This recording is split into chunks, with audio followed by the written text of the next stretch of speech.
नमस्कार. न्यूज डंकामध्ये मी महेश विचारे आपल्या सगळ्यांचं मनपूर्वक स्वागत करतो. मित्रांनो, मनसेचे प्रमुख राज ठाकरे यांनी एक भूमिका मध्यंतरी घेतली आणि ती होती महाकुंभमध्ये जे लोक इतक्या मोठ्या प्रमाणावर श्रद्धेने लोक तिकडे जमा झाले होते. जवळपास 66 कोटी लोक तिथे जमा झाले. त्या ठिकाणी त्यांनी अमृत स्नान केलं, त्याचा एक आनंद मिळवला आणि आपल्या पदरी काहीतरी पुण्य पाडून घेतलं, अशा पद्धतीने त्यांची ती भावना होती. आणि हा महाकुंभचा सोहळा जवळपास 45 दिवस तिथे पार पडला प्रयागराजमध्ये. त्या संदर्भात राज ठाकरे यांनी एक भूमिका व्यक्त केली आपल्या भाषणामध्ये आणि ती भूमिका व्यक्त करताना त्यातून आज संपूर्ण महाराष्ट्रामध्ये असेल किंवा एकूण देशभरामध्ये सुद्धा अनेक ठिकाणी त्याचे पडसाद उमटलेले आपण पाहिले. त्यांनी एक प्रकारे महाकुंभची खिल्ली उडवली आणि या ठिकाणी गंगेमध्ये स्नान करणारे जे लोक आहेत त्यांनी कशा पद्धतीने या सगळ्या दूषित पाण्यामध्ये स्नान केलं, कशा पद्धतीने आंघोळ केली, त्याचे अगदी त्यांनी हावभावसुद्धा करून दाखवले. आणि त्यांनी स्वतःचे म्हणजे त्यांच्या पक्षातलेच नेते, त्यांचे अगदी निष्ठावान नेते म्हणवले जाणारे बाळा नांदगावकर यांचं एक उदाहरण दिलं की बाळा नांदगावकर हे तिकडे महाकुंभमध्ये गेले होते आणि तिकडून त्यांनी कमंडलूमधून पाणी आणलं. ते पाणी आणल्यानंतर ते आपल्याला दिलं, पण आपण ते स्वीकारलं नाही. हे असलं दूषित पाणी आपण कसं काय घेणार, असं म्हणत त्यांनी एक प्रकारे हडतूड केलं त्यांना. आणि ते त्यांनी अगदी जाहीररित्या सगळ्या समोर बसलेल्या लोकांना सांगितलं, आपल्याच कार्यकर्त्यांना सांगितलं. कार्यकर्त्यांमध्ये सुद्धा हास्यविनोद त्यावरनं झाले. सगळे लोक हसू लागले की ह्या सगळ्या दूषित पाण्याचा कशा पद्धतीने प्रभाव लोकांवर पडलेला आहे, परिणाम कसा झालेला आहे. आणि हे दूषित पाणी बाळा नांदगावकर माझ्यासाठी घेऊन आले, तर मी ते कसं काय पिणार आहे, असं त्यांनी त्या ठिकाणी वक्तव्य केलं. आणि त्यातून एक प्रकारे महाराष्ट्रामध्ये चर्चा सुरू झाली की राज ठाकरेंचे विधान योग्य आहे की अयोग्य आहे. विशेषतः तथाकथित पुरोगामी जे आहेत त्यांना प्रचंड आनंद झाला राज ठाकरे यांच्या या विधानाने. राज ठाकरे यांनी हे विधान केलं म्हणजे जणू काही आपल्याला काहीतरी गवसलेलं आहे, अशा पद्धतीने सगळ्या या तथाकथित पुरोगाम्यांनी सोशल मीडियावर म्हणा वेगवेगळ्या ठिकाणी आनंद व्यक्त केला. कारण शेवटी महाकुंभाला एक प्रकारे विरोध करणं किंवा त्याची खिल्ली उडवणं म्हणजे भाजपची खिल्ली उडवणं, असा एक त्या ठिकाणी त्यांनी संबंध जोडलेला आहे. आणि त्यामुळे राज ठाकरेंनी एक प्रकारे भाजपची खिल्ली उडवली, हिंदुत्ववाद्यांची खिल्ली उडवली, त्याचा आनंद होता. आता या राज ठाकरेंच्या या भूमिकेबद्दल बोलायचं झालं तर ही भूमिका काहींना योग्य वाटते, काहींना अयोग्य वाटते.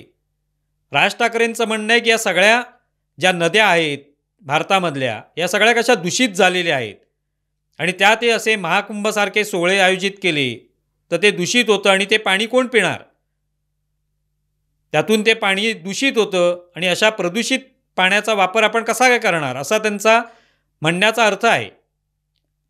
नद्या दूषित आहेत किंवा त्यात अनेक दूषित घटक आहेत, यात काही चुकीचं नाही. पण ही भूमिका व्यक्त करताना आपण नेमकं या दूषित पाण्यापासून किंवा या सगळ्या जी काही त्याच्यामध्ये घाण सोडली जात असेल किंवा पडत असेल त्याच्यापासून या नद्यांना कसं काय मुक्त करणार आहोत, याविषयी सुद्धा सांगितलं पाहिजे की त्या दृष्टीने आपण काय पावलं उचलली, आपण त्यासाठी काय केलं, याचाही कुठेतरी लेखाजोखा मांडणं आवश्यक आहे. तो काय राज ठाकरेंनी मांडलेला नाही. त्यामुळे असे अनेक लोक आहेत ज्यांनी महाकुंभावर प्रचंड टीका केली, जे महाकुंभमध्ये गेलेही नाहीत. काही जण गेले पण तरी टीका करत होते. राजकीय पक्षसुद्धा आपण पाहिले. काँग्रेसने तर स्वाभाविक आहे, त्यांची भूमिकाच हिंदुत्ववादी विरोधी असल्यामुळे त्यांनी महाकुंभाला जोरदार विरोध केला. त्यातून काय गरिबी हटणार आहे काय वगैरे असे प्रश्न विचारले. समाजवादी पक्षाने सुद्धा टीका केली. वारंवार अखिलेश यादव यांनी कुंभच्या विरोधात पोस्ट टाकल्या, पण त्यांची ती भूमिकाच आहे. राज ठाकरे हे हिंदुत्ववाद विरोधी कधी मानले गेलेले नाहीत. त्यामुळे लोकांना आश्चर्य वाटलं की राज ठाकरेंनी अशी भूमिका का घ्यावी. नद्या दूषित आहेत हे तर मान्यच आहे, ते काय महाकुंभमुळे दूषित झाल्या असं म्हणू शकत नाही.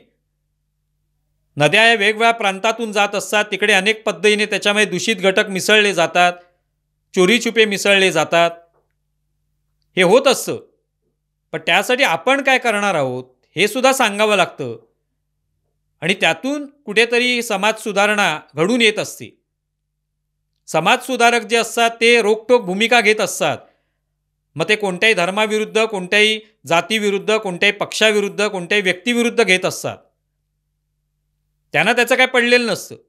पण राजकीय व्यक्ती जेव्हा भूमिका घेतात तेव्हा त्यांना लोकांमध्ये ह्या सुधारणा हळूहळू झिरपाव्या लागतात. त्या झिरपल्या पाहिजे. त्यांना हळूहळू ते पटायला लागलं पाहिजे.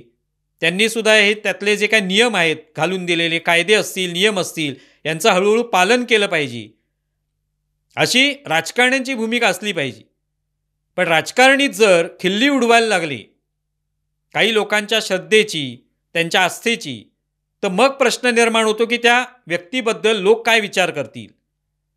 आज समाजामध्ये जी भावना आहे, आपण पाहतोय संपूर्ण देशभरामध्ये आज हिंदुत्वाचं वातावरण आहे. एक प्रकारे हिंदूंमध्ये जागृती निर्माण झालेली आहे. अशा परिस्थितीत हिंदुत्वाला कुठेतरी बळ येईल अशा पद्धतीने जे लोक वागत आहेत त्यांच्याबद्दल निश्चितपणे लोकांच्या मनामध्ये एक आदराची भावना निर्माण झालेली आहे. आणि बऱ्याच कालावधीनंतर अशा पद्धतीने हिंदूंमध्ये एक जागृती निर्माण होते. पण अशाला कुठेतरी एक प्रकारे खोडा घालण्याचं काम होत असेल तर त्याला नक्कीच लोक विरोध करतात, त्याच्यावर टीका करतात. राज ठाकरेंनी जी भूमिका घेतलेली आहे त्यात भलेही पाणी दूषित होतंय नद्यांचं आणि ते शुद्ध व्हायला पाहिजे, ही भूमिका योग्य असली तरी त्यासाठी ते काय करणार आहेत हे सुद्धा महत्त्वाचं आहे आणि तो प्रश्न लोक विचारत आहेत. आज करोडो लोक त्या ठिकाणी गेले, 66 करोड लोक जर गेले असतील तर ते सगळे मूर्ख आहेत का? ते त्या ठिकाणी गेले, त्या ठिकाणी ते जाऊन तिकडे काय पाणी पिण्यासाठी तर गेले नव्हते. त्या पाण्यामध्ये जाऊन डुबकी घेणं, त्या पाण्यामध्ये स्नान करणं त्या मुहूर्ताला आणि त्याच्यातून एक समाधान मिळवणं, आनंद मिळवणं आणि आपली श्रद्धा जोपासणं हा त्यामागचा उद्देश असतो. ते पाणी काय तीर्थ म्हणून कोणीच पित नाही. पण राज ठाकरेंना कदाचित ते माहिती नसावं आणि त्यातून त्यांनी खिल्ली उडवली. आज हे सगळे जे लोक गेलेले आहेत बाळा नांदगावकर यांच्यासह, हे सगळे लोक काय मूर्ख आहेत का किंवा त्यांना काहीच माहिती नाही आहे का? ते एका श्रद्धेनेच गेलेले आहेत. आणि केवळ बाळा नांदगावकरच कशाला, मनसेचे अनेक लोक तिकडे गेलेले असतील, आपल्या वेगवेगळ्या गटांसह गेलेले असतील, आपल्या नातेवाईकांसह गेलेले असतील, त्यांनी त्या डुबकीचा आनंद घेतला असेल. संपूर्ण भारतामधले अनेक लोक गेले, त्यांना कोणालाही असा वाईट अनुभव आला नाही की हे पाणी अंगाला लागल्यामुळे काहीतरी झालंय त्यांना. कारण त्यांची एक श्रद्धा आहे. त्या श्रद्धेचा सन्मान राखणं आवश्यक असतं आणि जो श्रद्धेचा सन्मान राखतो तो त्या लोकांचं पाठबळ मिळवतो. हे सगळ्यात महत्त्वाचं आहे आणि ते लक्षात ठेवणं आवश्यक असतं राजकीय लोकांसाठी. आज नरेंद्र मोदी मॉरिशसच्या दौऱ्यावर आहेत, तिकडे महाकुंभातलं पाणी ते घेऊन गेलेले आहेत. त्याच्यामागे एक श्रद्धा आहे. भारताची काय भूमिका आहे, भारतातलं हे श्रद्धास्थानं काय आहेत, काय आहे संस्कृती भारताची, हे त्या माध्यमातून ते मॉरिशसमध्ये जाऊन सांगणार आहेत. तेव्हा किती मोठं आहे ते. त्यामुळे हिंदूंचा पाठिंबा मोदींना का मिळतो त्याच्यामागचं कारण हे आहे. मोदींनाही वाटत असेल की नद्या शुद्ध असाव्यात, नमामि गंगे यासारखा जो प्रोजेक्ट हाती घेतलेला आहे तो त्यासाठीच आहे, त्याला वेळही लागणार आहे. पण अचानक एकदम येऊन एखादा नेता म्हणाला की हे कसलं सगळं चाललेलं आहे, हे बंद करून टाका, महाकुंभ बंद करा, सगळे असे मेळावे बंद करा, पाणी स्वच्छ राहायला पाहिजे. परदेशात बघा कशा छान छान नद्या असतात. ही उदाहरणं जी आहेत ती लोकांना पटणारी नसतात. लोकांमध्ये हे जे काही तुम्हाला बदल घडवायचे, सुधारणा घडवायच्या त्या हळूहळू होत असतात. त्यासाठी त्यांना तयार करावं लागतं, त्यांची मनं तयार करावी लागतात. अचानक तडकाफडकी त्यांची खिल्ली उडवून, त्यांची चेष्टा उडवून ते होत नाही. आज राज ठाकरेंनी ही भूमिका घेतली असेल तर ही भूमिका त्यांना सगळ्या बाबतीत घ्यावी लागेल. गणेशोत्सवामध्ये सुद्धा अनेक वेळेला म्हटलं जातं की गणपतीच्या ज्या मूर्त्या आहेत त्या समुद्रामध्ये कशाला विसर्जित केल्या जातात, त्यामुळे प्रदूषण होतं, असा अनेकांचा विशेषतः याच तथाकथित पुरोगाम्यांचा आरोप असतो आणि म्हटलं जातं. त्यात तथ्यही असतं. त्याच्यामुळे त्याच्यातून मार्गसुद्धा काढण्यात आलेला आहे. गेल्या अनेक वर्षात आपण पाहतो पालिकेने वेगवेगळे तलाव तयार केले, त्याच्यात या मूर्त्या ज्या त्या विसर्जित केल्या जातात. लोकांनी सुद्धा ते स्वीकारलेलं आहे. बऱ्याच घरगुती गणपतीच्या मूर्ती ज्या आहेत त्या तिथे विसर्जित केल्या जातात. सार्वजनिक गणेश मूर्तींचं अजून ते व्हायचं आहे. त्याविषयी राज ठाकरेंची काय भूमिका असेल? ते त्या ठिकाणी ते खिल्ली उडवणार आहेत का की हे काय चाललेलं आहे, शिवाजी पार्कच्या समुद्रात ते बंद करून टाका, कोणी तिथे विसर्जन करायचं नाही, ही ताठर आणि रोखठोक भूमिका ते घेऊ शकणार आहेत का? लालबागच्या राजाच्या दर्शनाला सुद्धा राज ठाकरे जातात. त्या ठिकाणी सुद्धा त्या मंडळाला ते सांगणार आहेत की तुमचा गणेश मूर्तीचं विसर्जन समुद्रात करू नका, त्याच्यामुळे पाणी दूषित होतं.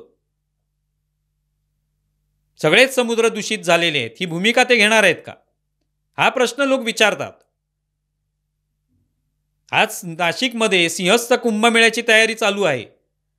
नाशिक हा सुद्धा मनसेचा गड मानला जातो. एकेकाळी त्यांची महापालिकेमध्ये तिकडे सत्ता होती. आज तिकडचे कार्यकर्ते काय विचार करतील की आपण काय भूमिका घ्यायची आहे तिथे? सिंहस्थ कुंभमेळ्याला पाठिंबा द्यायचा आहे की विरोध करायचा आहे? कारण राज ठाकरेंचा तर विरोध असणार आहे. तिकडे जाऊन तरी लोकांनी का स्नान करायचे, पाणी घाण कशाला करायचे, अशीच भूमिका असणार आहे. मग तिकडच्या मनसे कार्यकर्त्यांनी काय करायची आहे भूमिका, काय भूमिका घ्यायची आहे त्यांनी? मग त्यांनी विरोध केला पाहिजे त्याला. आणि ती भूमिका घेणार आहेत का? अशा जर भूमिका, ताठर भूमिका घेण्यात आल्या समाज सुधारणेच्या नावाखाली, तर त्याचा निश्चितपणे परिणाम हा निवडणुकांमध्ये दिसत असतो. राजकारणी म्हणूनच भूमिका घेताना त्याचा विचार करतात आणि तो केला पण पाहिजे. करोडो लोकांची श्रद्धा जिथे असते त्या ठिकाणी त्या श्रद्धेचा सन्मान राखणं आवश्यक असतं. वेगळ्या मार्गाने आपण सांगू शकतो, त्याच्यामध्ये कशा सुधारणा करता येतील, कशा चुका त्रुटी त्यातल्या उणीवा दूर करता येतील, हे सांगू शकतो वेगळ्या मार्गाने. पण अचानक नातं तोडून, अचानक एक मोठा प्रहार करून त्याला आपण वेगळं पाडू शकत नाही. राज ठाकरे नेमकं तेच केलेलं आहे. आज हे सगळे पुरोगामी त्यांना डोक्यावर घेऊन नाचतायत. त्यातून त्यांनी लक्षात घेतलं पाहिजे की पुरोगामी, तथाकथित पुरोगामी आहे ते राज ठाकरेंना डोक्यावर घेऊन नाचतायत. याचा अर्थ लवकरच ते त्यांना आपटूही शकतात खाली. कारण हे तथाकथित पुरोगामी उद्धव ठाकरे बघा कसं डोक्यावर घेऊन नाचतायत, कारण त्यांनी काँग्रेस आणि राष्ट्रवादी काँग्रेससोबत जाण्याची भूमिका घेतली. त्यामुळे ते जे काही बोलतील ते भलेही चुकीचं असलं तरी त्याचं समर्थन हे सगळे तथाकथित पुरोगामी करत असतात. तेच आता राज ठाकरेंना डोक्यावर घेऊन नाचतायत. हे खरं तर संकटाचं एक चिन्ह असतं, चाहूल असते. हे लक्षात ठेवणं आवश्यक आहे.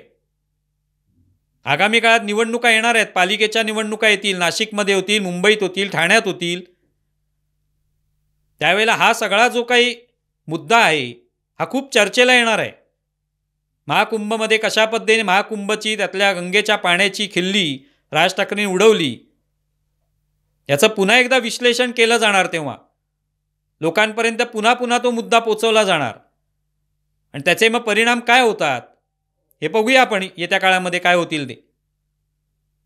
तुम्हाला या संदर्भात काय वाटतंय जरूर कळवा. आमचा व्हिडिओ जास्तीत जास्त लाईक करा, शेअर करा आणि आमचे यूट्यूब चॅनल सबस्क्राईब करा. धन्यवाद.